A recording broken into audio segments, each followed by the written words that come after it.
The history of the Jewish people began more than 3,000 years ago. In the desert, an idea developed of the one and only God, one who tolerates no other gods but him. Monotheism was an idea that would change the world. War and persecution scattered the Jews all around the world. It's a story of splendor and suffering that leads right up to the present day. They've left their mark as great thinkers, scientists and artists. How did the Jews manage to maintain their identity over all these years?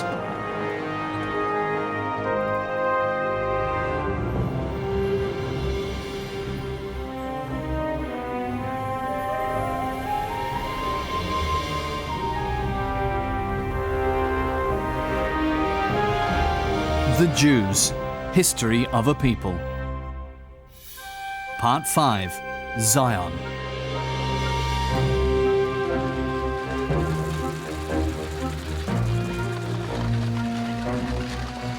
A man on the way up, Moses Mendelssohn, philosopher and Jew. He has studied the history of his people and wants to change its future. Mendelssohn is invited to Sanssouci, a Jew in the palace of the Prussian king Frederick the Great. What do you deal in, Jew?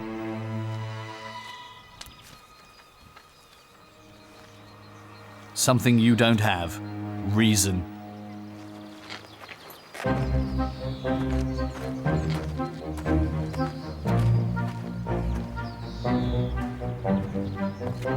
Moses Mendelssohn has made a name for himself as a philosopher of the Enlightenment and a worldly thinker. People are reading his writings not only in Germany but in the whole of Europe. It is thanks to this reputation that he was invited to Sanssouci.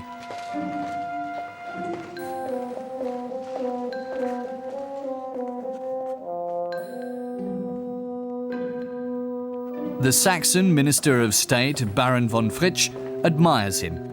He has come to Potsdam to debate with this famous Jew. Mendelssohn uses the interest taken by the statesman to state his political demands. Religious tolerance must be granted to everyone equally, including Jews and Muslims. Let us be human beings amongst human beings. We are entitled to the same rights and duties that any other citizen is entitled to. Baron von Fritsch sees in him the living proof for the fundamental idea of the Enlightenment. All human beings are able to liberate themselves from the shackles of their social circumstances. The meeting takes place right next door to the Prussian king, but he won't receive Jews. The king refuses to admit him into his Academy of Sciences, even though Prussia's greatest thinkers have unanimously voted him into their midst. This recognition is denied him because he is a Jew.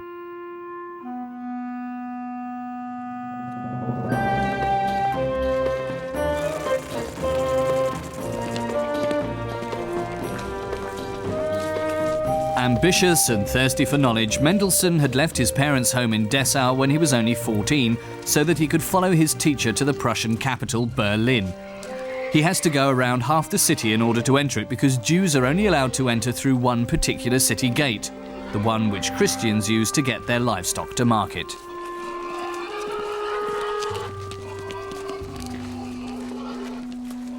It wasn't the only humiliation that awaited a Jew in Berlin. Prussia only accepts Jews if they can prove that they are wealthy or when they make themselves useful as merchants, moneylenders or physicians. Young Mendelssohn had nothing like that to offer, but he did have the guarantee of his teacher, a so-called protected Jew. With protection letters, Jews were able to buy themselves a limited right of residence and trade in Prussia, in return for a royal fee of 1,000 thalers, a fortune.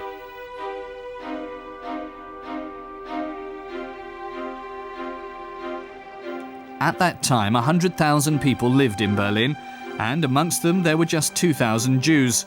Even those who had managed to establish themselves here could still be banished at any time. In his kingdom, so said the Prussian king, everyone should find salvation in their own way. The exception, the Jewish citizens. Tolerance and fairness weren't for everyone. Most Jews withdrew and lived isolated from the Christian surroundings. They read in Hebrew and spoke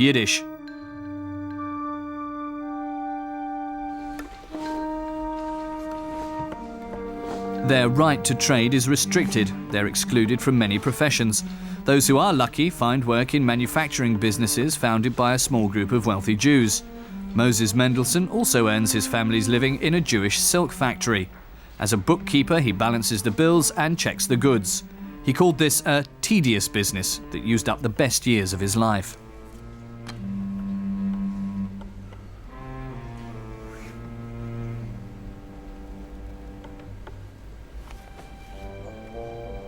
Because he has other plans. As a follower of the Enlightenment, he wants to fight against the oppression of his fellow believers, but that is only possible if they open up and adapt to the society around them.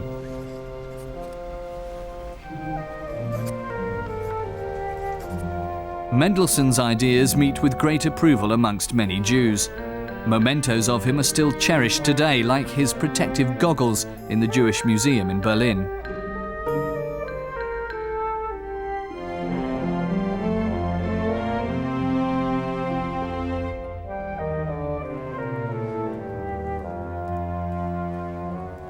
At night, Mendelssohn works like mad on his own writings on religion and philosophy. He also acquires the secular knowledge rejected by the rabbis. Besides Latin, English and French, he also masters the language that hardly any Jew knows, German. Mendelssohn is the first to translate the Torah, the first 5 books of the Old Testament, into German. The text is printed in Hebrew letters because they were the only ones most Jews were able to read at that time.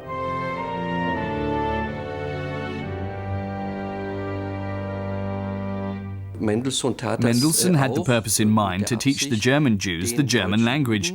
That, of course, caused some strong reaction amongst some of the Orthodox rabbis.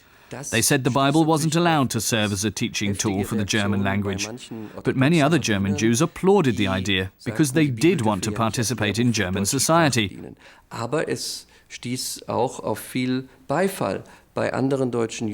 So they accepted his Bible translation and his philosophical writings with enthusiasm.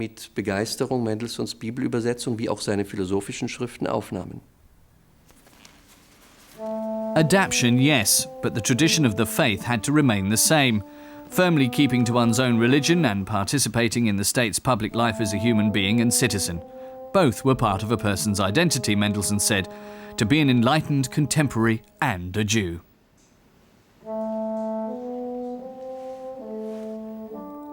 He himself was consciously living in 2 worlds. For the Jewish community, he was Moshe from Dessau. That's how his name was written in Yiddish. But in civic life, he remained Moses Mendelssohn. On his suggestion, the first free Jewish schools are created, accessible to every child at no charge, boys and girls.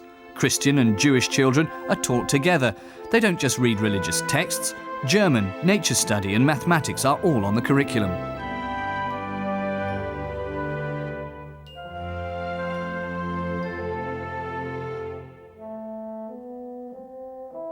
Moses Mendelssohn is convinced that education is the only path that will lead out of the ghetto of isolation.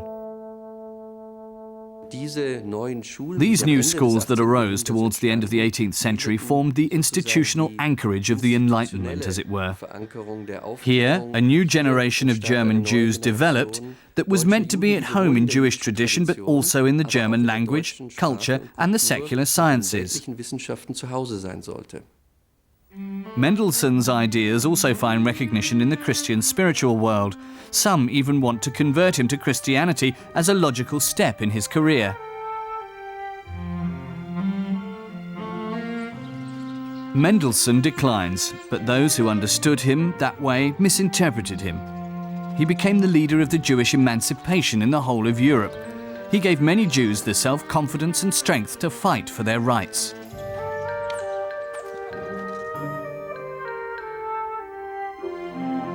And he was successful. Even in his lifetime, his demands were fixed by law, not in Prussia, but in Austria. The Tolerance Edict of 1781 puts into effect what Mendelssohn demanded as a human right. Jews were now equal citizens. Jews particularly used these chances in Czernowitz on the eastern border of the Habsburg Empire. They helped build the town and assimilate to the German-speaking culture oriented towards Vienna. Around 1900, more than a third of the population was Jewish. A Jewish Nationalhaus, a kind of cultural centre, is the expression of the newly found self-confidence.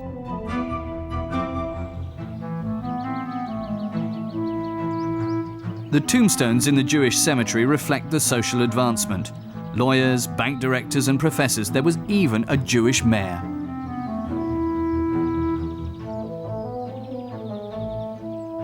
And there was Yiddish, the very own language of the Eastern European Jews. The Czernowitz Jews were vigorously demanding its official recognition.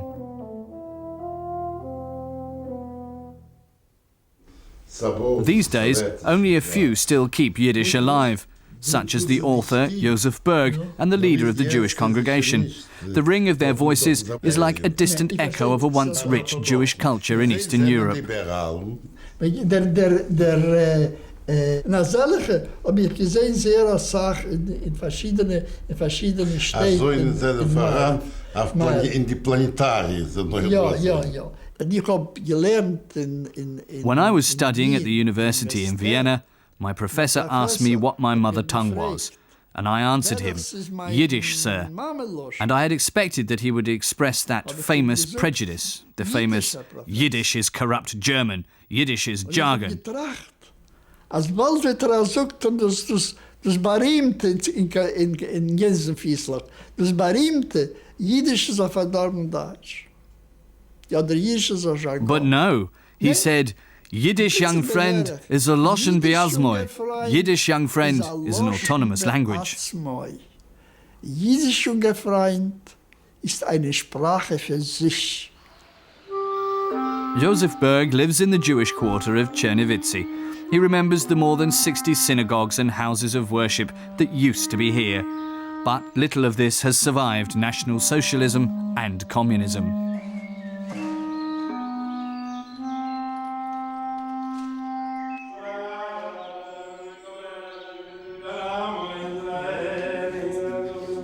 The Jews of Czernowitz meet every morning for their service.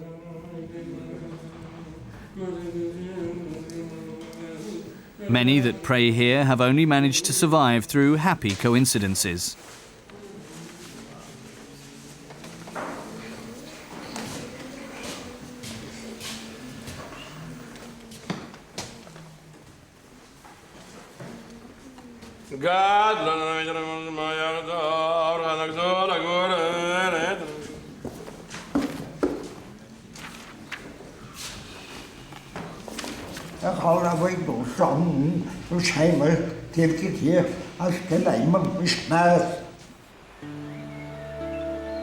Not far from Czernowitz, on the other side of the Dnieper River, the land used to be part of Russia. Here, the cold breath of the great, hostile Tsarist Empire drifts across, wrote the Jewish author Joseph Roth. A different world on the distant riverbank, and also different conditions for Jews. At the end of the 18th century, the Tsar conquered large parts of Poland. That was where the majority of the Eastern European Jews were living. But the Tsar did not want them in his heartland, so he forbade the Jews to leave their living areas.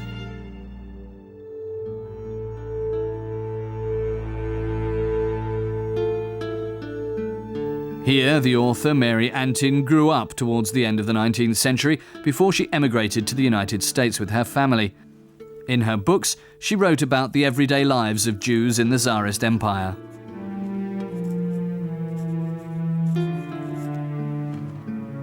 I was a prisoner. The shackles had grown familiar to my flesh.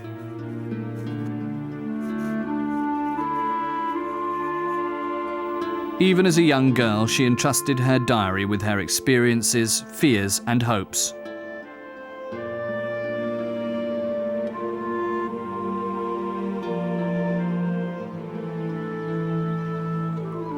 Mary Antin's hometown of Polotsk lies in modern-day Lithuania.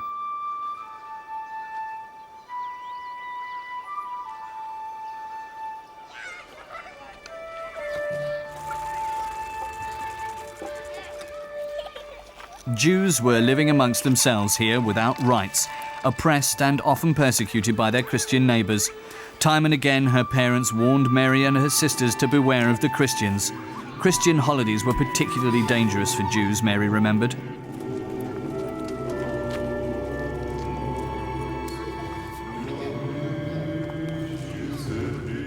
Passover was a time of horror for the Jews. Somebody would start up that lie about murdering Christian children, and the stupid peasants would get mad about it and fill themselves with vodka and set out to kill the Jews. They attacked them with knives and axes, killed them or tortured them and burned their houses.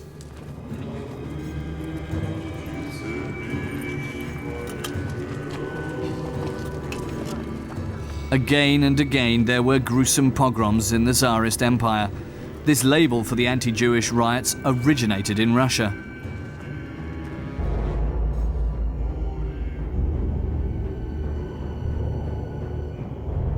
The Gentiles were going to tear me in pieces with axes and knives and ropes. They were going to burn me alive. The cross, what would they do to me first? The Tsar was the head of the Russian Orthodox Church. As protector of the true Christian faith, he was openly hostile towards Judaism. For the solution of the Jewish question, a rule of thumb was proposed. A third of Jews should convert, another third should emigrate, and the final third should starve.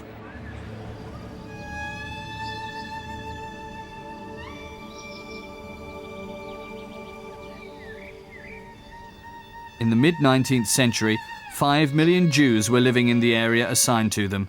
Pent up like in a huge ghetto, they banded together in their own villages and neighborhoods.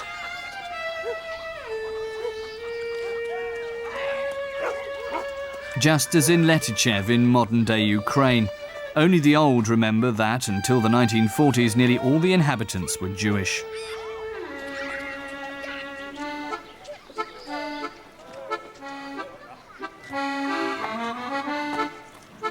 In Yiddish, the Jews called their neighborhoods shtetl, little towns, small islands in an ocean of followers of a different religion.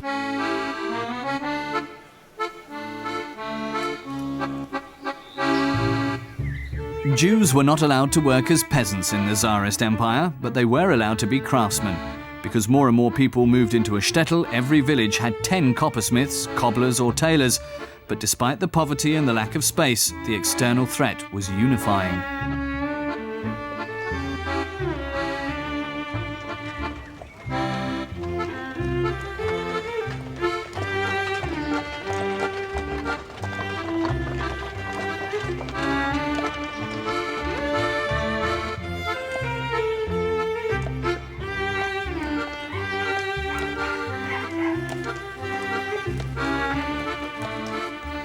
To this day, a survivor of the shtetl is living on the outskirts of Letichev. 96-year-old Babushka Polya. It's Friday evening. The Sabbath celebration begins at dusk.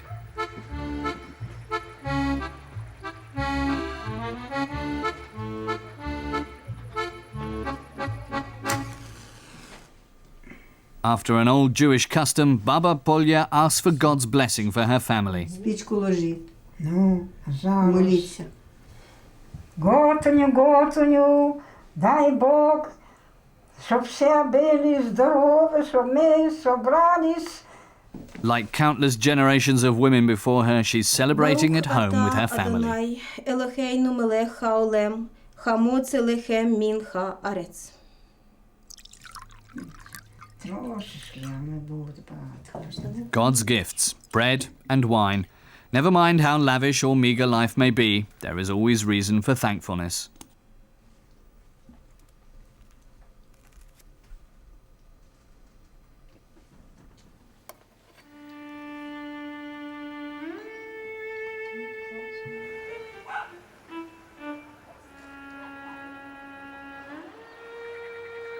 In the historical archive of Kamenez-Podolsky in modern-day Ukraine, mounds of manuscripts document the anti-Jewish laws of the Tsars.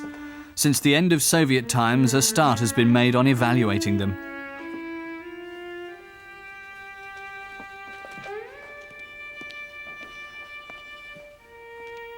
One law was particularly inhumane.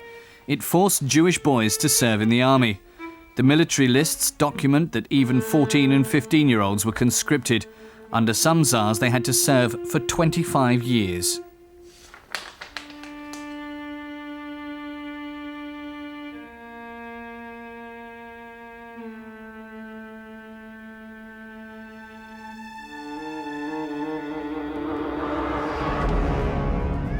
The Jewish communities had to organize the recruitment themselves. Some sent out kappa, kidnappers.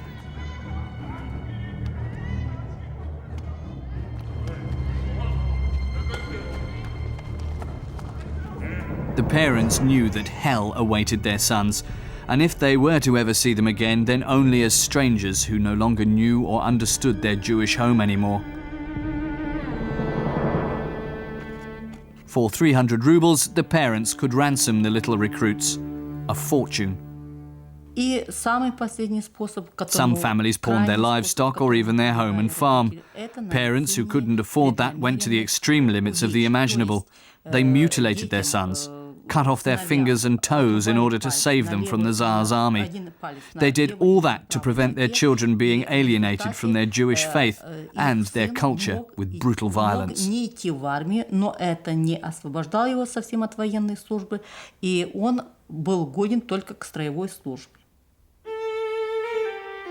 Thus, the Jews in the Tsarist Empire experienced oppression and suffering right from their childhood. Only their faith provided support and comfort. In moments when their wretchedness was greatest, it wakened new strength. Through the longing for closeness to God, a new religious movement gained more and more followers: Hasidism. Soon there were men with long beards, kaftans and fur hats in every shtetl. They called themselves the Pious, the Hebrew word for which is Chassidut. Medjugorje in the Ukraine is an important place of pilgrimage for Hasidic Jews to this day. Here, the founder of the movement, Baal Shem Tov, lies buried.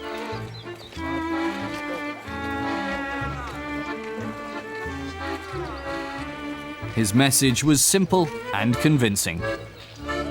The only way to give themselves a self-image of self-esteem is to show them that however small they are, with emotion and with love and with happiness, they can be Jews bigger than anybody else.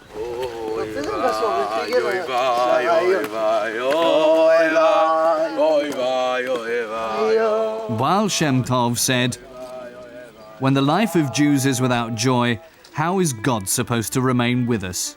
There, where there is only misery, God moves out." Hasidic Jews from the United States, Israel and Europe come together around his grave. They don't just want to give themselves to God in prayer, but also in their everyday lives.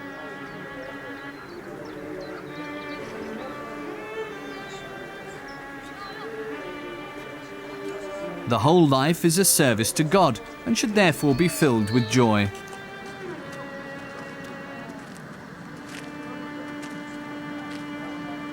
Here is my grandson from Israel. Here is my friend's son from London. And you see they both go with what we call their armor.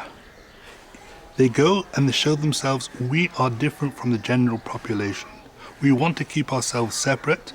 We are nice people. We interface with everybody politely, but nevertheless, distance. Because we want to keep our uniqueness where we are. These days, New York is a center of the Hasidim. They maintain the tradition of their ancestors. Many are the descendants of Jewish immigrants from Russia.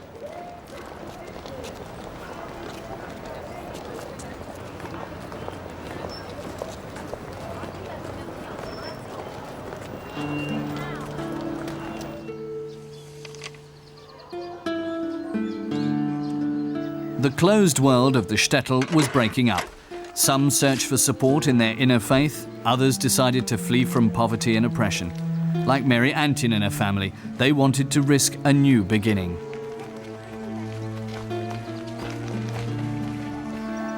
Shipping agencies began advertising a new promised land across the Great Ocean, America. The father, Israel Antin, made the move there in order to build up a new existence for his family. Only then did he want to bring his family over.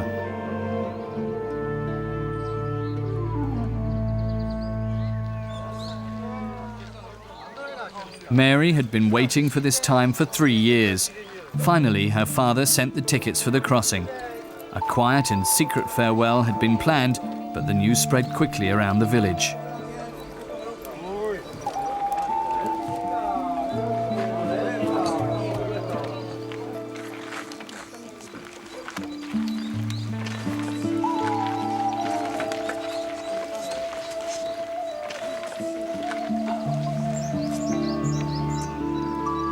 Mary and her mother were giving up their friendships, traditions, and their familiar world in the hope of exchanging them against freedom and prosperity.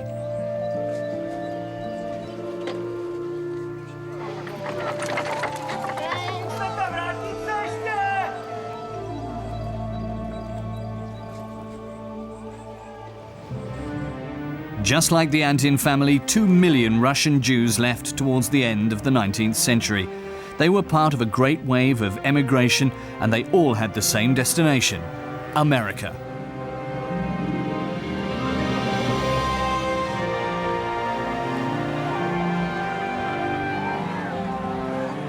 The Statue of Liberty stood at the turning point between the nightmares of the past and the hope for a new world.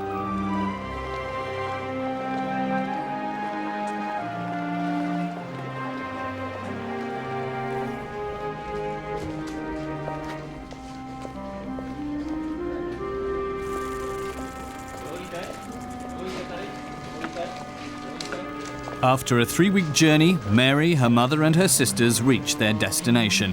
First stop was the Immigration Hall in Boston. Mary hadn't seen her father for 3 years. Would she recognize him?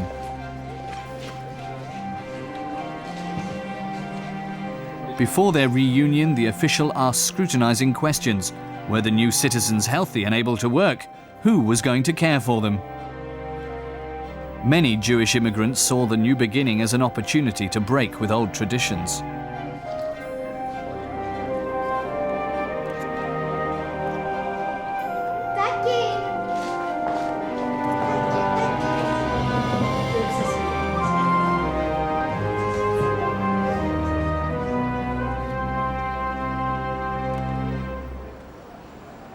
America became the new center for Jews. Most immigrants settled in New York. The Lower East Side became their new home. Here they opened shops for kosher groceries and founded schools and synagogues. The American Constitution ensured them, like all human beings, unrestricted rights, irrespective of their beliefs.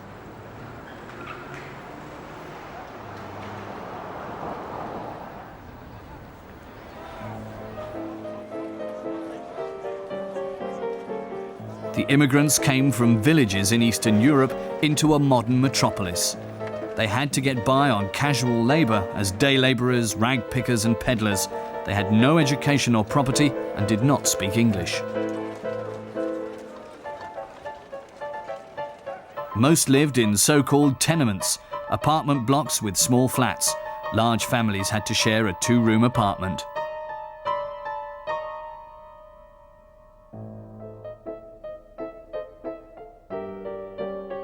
Many worked as tailors, a trade they'd learned in Russia. The work from home only earned them a few cents. Wages fell because the influx of cheap labor cut the prices. The Jewish women helped support their families and let go of their traditional roles. They fought in trade unions against bad working conditions. They wanted a better life for their children, education and a social climb out of the slums.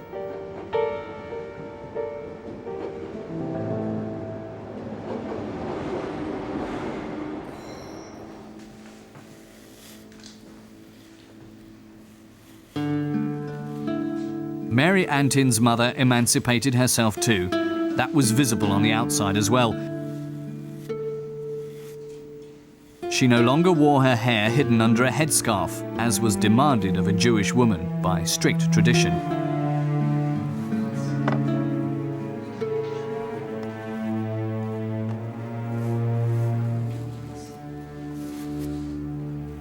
what they created was an American Jewish culture. And it was different than the Jewish culture that had existed in Eastern Europe. It was different than the Jewish culture that Jewish immigrants developed in other places, England, France, Palestine, so that in each one of the places to which Jewish immigrants went, they created new cultural forms that fit the new place they went to. So they found ways to incorporate American words, American idioms, American realities into Jewish life. For Mary Antin, the American dream came true as well. She went to college and became a journalist and author. She shaped her life and her world. The fate of the Jewish immigrants was both typical and unique. The descendants of Mary Antin live here in Lake Luzerne in the state of New York. They consider themselves American. Their faith is their business. Father journeyed to America. Mary Antin's great-granddaughter is a country music singer.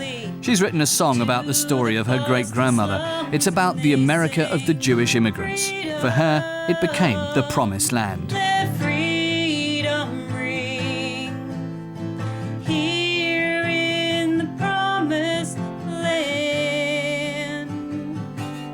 World of hope where dreams take flight and memory carries on the light. Today, 6 million American Jews form the largest Jewish community outside of Israel. Freedom is a precious thing.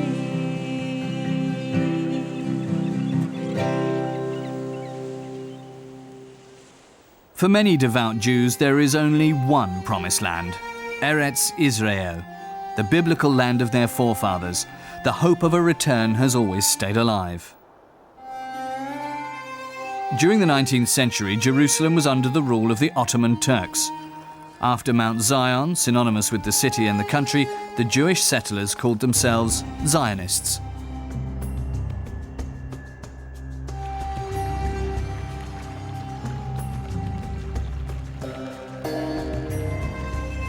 Many of them were intellectuals. They wanted to realize the new human in the Promised Land, so they said. Instead of studying the Bible, they rolled up their sleeves, dried out marshes and planted trees.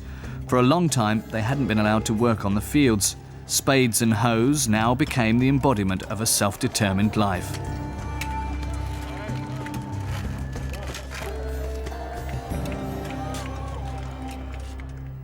This man made a political program out of their vision and a uniform movement out of different groups. This man was Theodor Herzl. His parents were assimilated Jews from Budapest. Religion played next to no role.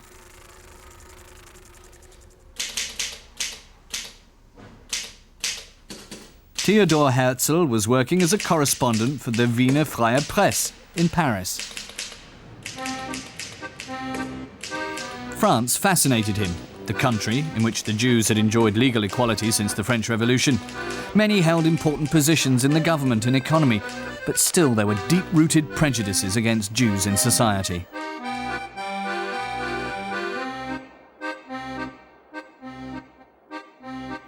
The drama in the military academy in Paris opened Herzl's eyes.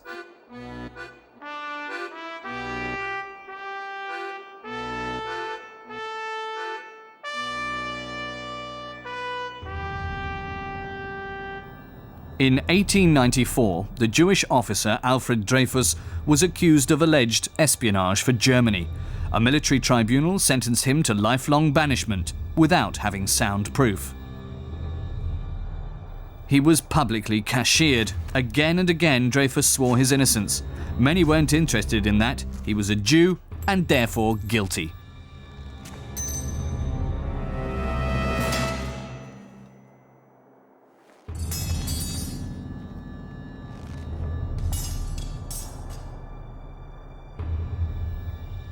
Even the serious press wrote, "Death to the Jew, death to the Judas."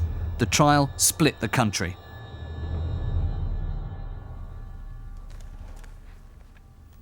Theodor Herzl observed the affair. Anti-Semitic outbreaks in an enlightened country, in the top levels of society in Europe on the brink of a new century. This was the crucial experience for him.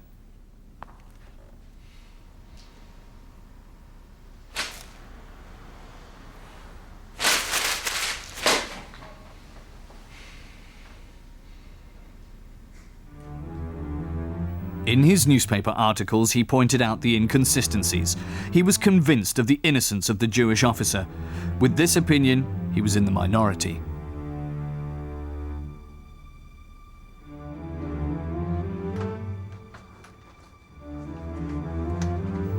The court documents of the affair are in the military archive in Paris. It was to take 12 years before Alfred Dreyfus was rehabilitated in a new trial.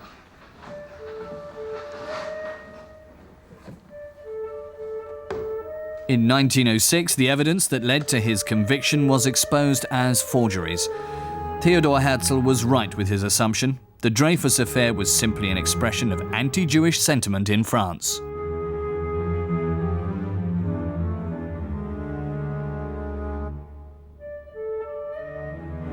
He was convinced that there was no safe place for Jews in Europe. Assimilate yourselves, then you'll do better. People called out to us with pathos, and we did. Except for our noses, we forgot our own customs and neglected our own culture. What good did it do us? In the eyes of the people, we remained Jews. And that doesn't just mean believers in the Jewish faith, but also sons of a different tribe.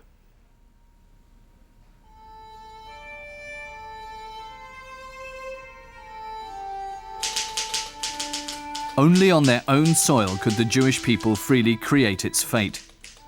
Herzl wrote a book in which he outlined his vision. He called it The Jewish State.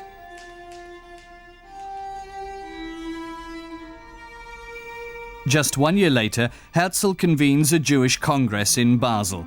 200 men and women, selected delegates from 24 countries, respond to his invitation. Rabbis, students, merchants and professors, they decide to set up a program for the advancement of Jewish settlement and for the formation of a protected home in Eretz Israel. Herzl was convinced that Arabs and Jews could live there in peace together.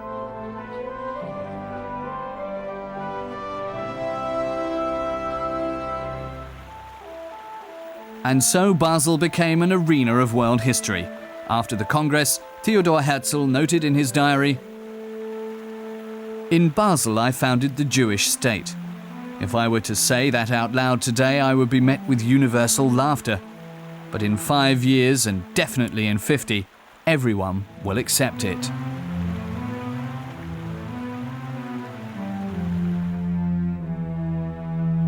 In a novel, The Old New Land, Herzl designed an image of a peaceful modern Jewish state. If you really want it, it won't be a fairy tale, but it's a long way from fairy tale to political reality. It took another half a century until the United Nations approved the creation of a Jewish state in a part of Palestine. On the 14th of May 1948, David Ben-Gurion proclaims the founding of the State of Israel.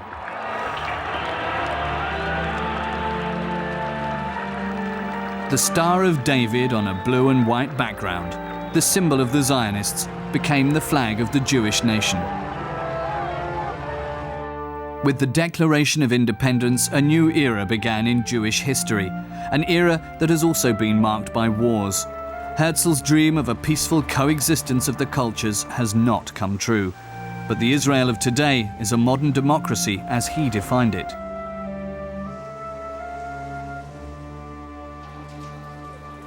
All Jews, irrespective of their religious orientation, have ever since had the right to immigrate to Israel.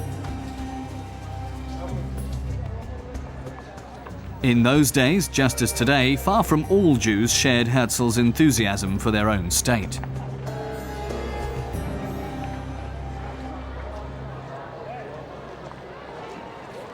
The one direction is clearly the Orthodox side that says, of course, there's the idea that we should return to the land of our fathers.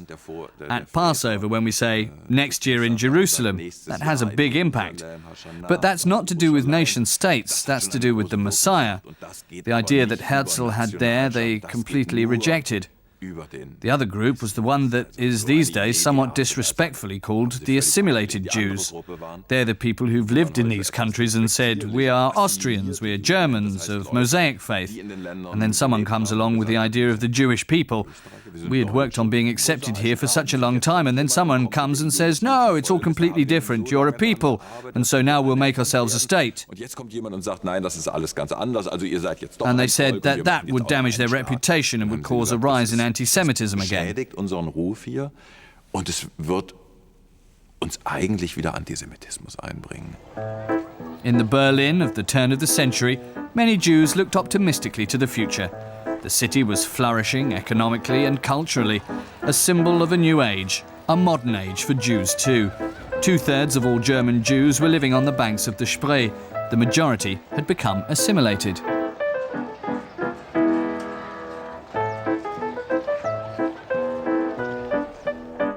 Together with their Jewish dress, they also laid aside their strict rites and their Yiddish language. The Great Berlin Synagogue is an expression of the new self-confidence and a feeling of security. Now the synagogues lay on the main roads and, not like in the past, in hidden backyards. Everywhere in Germany, Jewish houses of worship were built in the late 19th century style. Most were destroyed in the Third Reich. But even in their restored splendor, they allow the imagination to see what German Jews once meant to Germany.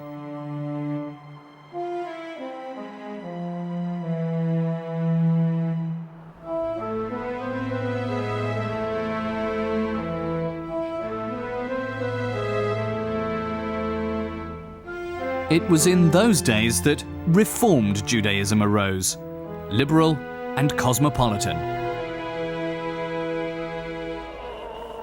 Men and women were now praying and singing together. The rabbi wore a black gown and preached in German. The feeling was no longer one of being a Jew in Germany, but that of being a German Jew.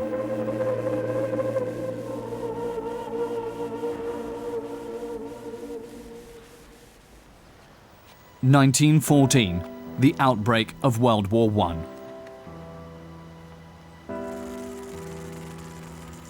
Karl Wolf, the son of a Jewish merchant, enlists voluntarily. This mission is linked with a special hope for him, as it is for many Jews. I go to war as a German so that I may protect my threatened fatherland, but also as a Jew so that I may fight for the complete equality of my fellow believers. Jews are important physicians, artists and business people, but access to the elites is not permitted them. 1.3 million Germans register for the general mobilization. Amongst them are 100,000 Jews.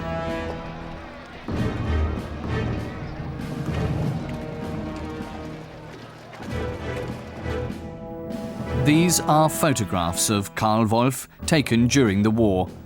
He experienced camaraderie between Jewish and Christian soldiers. The fight against a common enemy united them. His photo album has survived the times. His son, Paul Wolf, managed to save it and take it to the United States. His father's hopes of recognition remained unfulfilled. While thousands are dying on the front, the Reich government carries out a census of the Jews that had enlisted. It is meant to expose the German Jews as shirkers. The statistics show the opposite, and for that reason, it remains under lock and key. The medals for bravery are a weak consolation for the disappointment of the Jewish soldiers.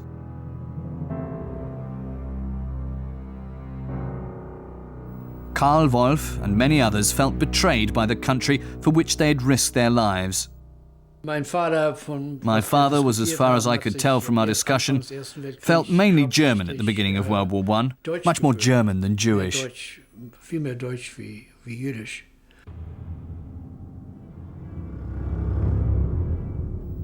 Powerful forces in German society did not accept this self-image.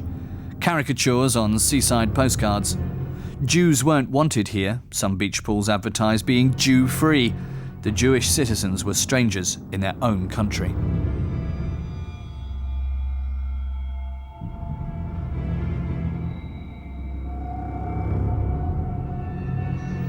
anti-Jewish depictions in German everyday life were perfectly respectable.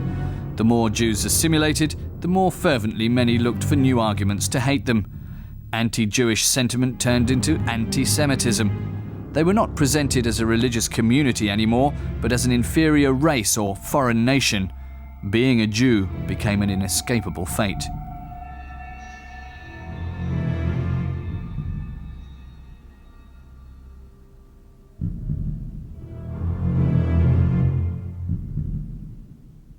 If one were to define anti-Semitism, I'd say that it's the idea that Jews were a tightly connected group with several negative characteristics that harm the societies in which they live for their personal benefit, and that they do this in secret. That's really important. They don't act openly. They can't be fought openly. Everything happens secretly, and the anti-Semite is just a person who exposes it. After World War I, Germany was in a sorry state. Injured national pride and an economic crisis provided fertile ground for radical groups. They put anti-Semitism on their agenda. A scapegoat was needed. The Jews were to blame for the lost war and were profiting from the Germans' suffering, it was said. In 1933, the National Socialists came to power. They began immediately to put their anti-Semitic program into effect. A boycott of all Jewish shops, racial laws, job prohibitions and dispossession. Meine Herrschaften, hier ist Boykott in jüdischen Warenhäusern. Gehen Sie doch bitte weiter. Es sind sämtliche jüdische Geschäfte geschlossen.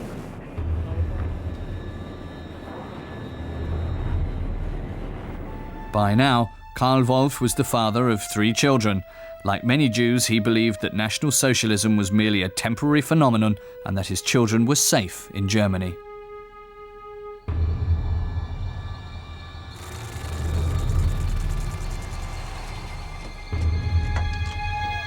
On November the 9th, 1938, reality catches up with the Wolff family too. The stormtroopers come to pick up Karl Wolff. Erika Wolff is home alone with her children. Her husband is visiting his brother-in-law.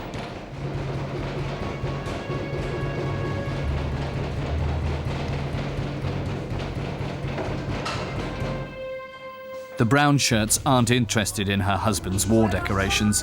His achievements provide no protection. Karl Wolff is found just a short while later and sent to a concentration camp.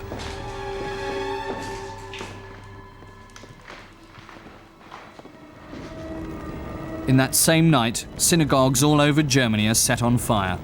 Jewish shops are plundered, 3,000 Jews are taken to camps and hundreds are murdered.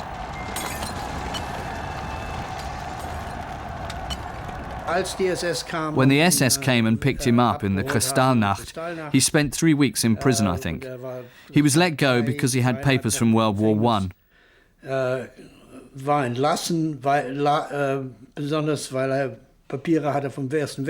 But that was a wake-up call for him. He realized that he had to quickly collect his things and emigrate with his family. Schnell meine Sachen zusammenhauen, dass ich auswandern kann mit der Familie. In April 1939, the Nazis harass the Wolff family for the last time.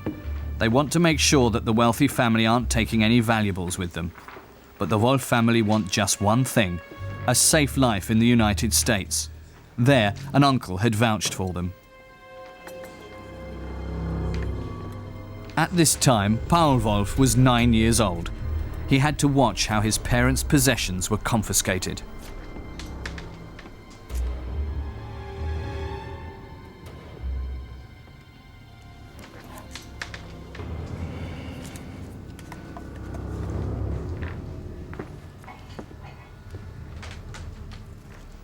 Paul wanted to save at least something from his family's possessions. He decided to keep a crystal vase from the Nazis. Without the gold border, it looked worthless. So he hoped.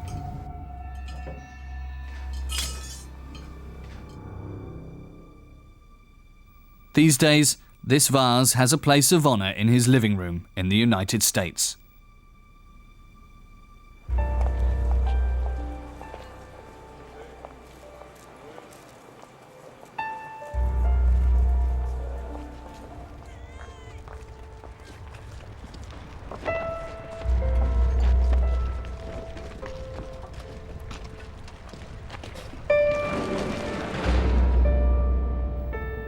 6 million Jews were brutally murdered, an incomprehensible number. 6 million destinies.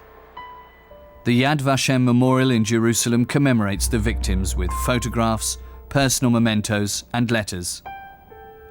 Yad Vashem means in English, memorial and a name, after the words of the prophet Isaiah.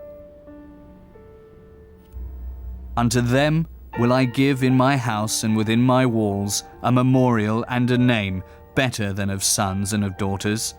I will give them an everlasting name that shall not be cut off.